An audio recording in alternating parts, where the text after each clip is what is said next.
To start the night off, our host Chris will give us his echo story.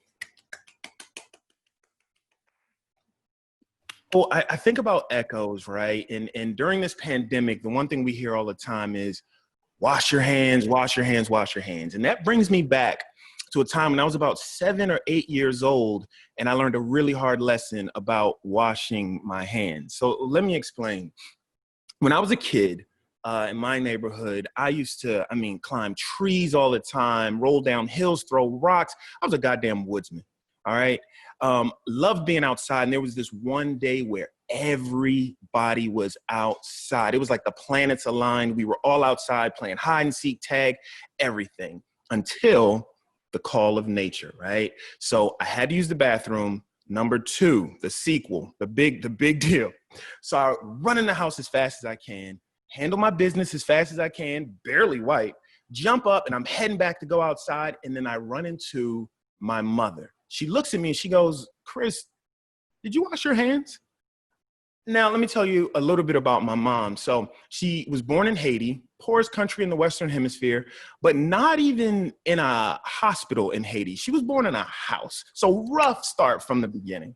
Also, when she moved to America in Brooklyn, they used to have Haitian beat-up day in high schools, which is really messed up. But there were 2 people that they did not mess with. One was my mother. The other one was my father. Okay, so both of them were really tough, really rough. I think that's how they met. It was like love at first fight. So anyway, that's my mom, tough as nails, right? So she asked, "Did you wash your hands?" And I'm thinking, I got to tell my mom the truth, but I got to get back outside as fast as I can. And I'm a little bit embarrassed about not washing my hands. So I looked her square in the eye and I go, yes, I did wash my hands. And, I'm sure she read right through me. So she looked and she said, "Oh, you did, huh?" So she walks over to the sink and goes, "Well, why is the sink so dry?" And I'm thinking to myself, oh shit, oh shit, oh shit. But then I remember maybe everybody in Haiti didn't have plumbing or running water. So I tell her, "That's how sinks work, Mom. All the water went down the drain. What are you talking about?" And she goes, "Oh, okay. All right. So what'd you dry your hands with?" And I'm trying to think on my toes, and I'm like, the towel right over there, the hand towel. So she walks over to the hand towel and she feels it, bone dry. "Why is it so dry, Chris?" "Well, Mom, we got the good stuff, right? It's really, really absorbent. It dried everything up."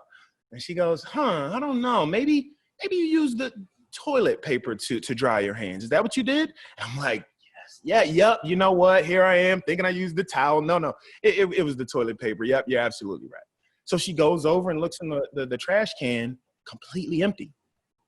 Where's the toilet paper, Chris? If you dried your hands, it should be in the trash."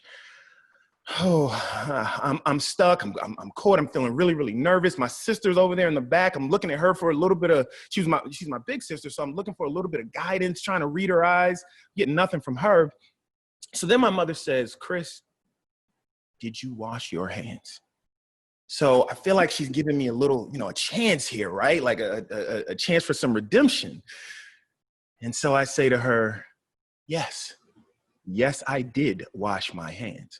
I was stuck in a lie loop. I was in a fibbing free fall. I was too deep. I was in too deep. What do you want me to do? I don't know. So then she takes a deeper breath. Again, I look over at my sister. I'm like, how's it going? And she's got her head in her hands like, "Man, you are fucking up."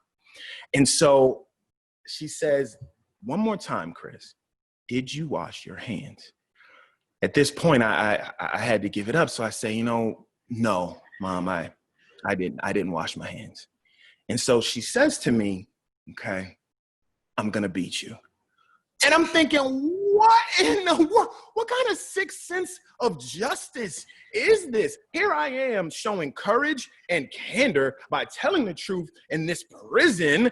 And what do I get for it? A beating. It's not right. But she says to me, "I'll make a deal with you.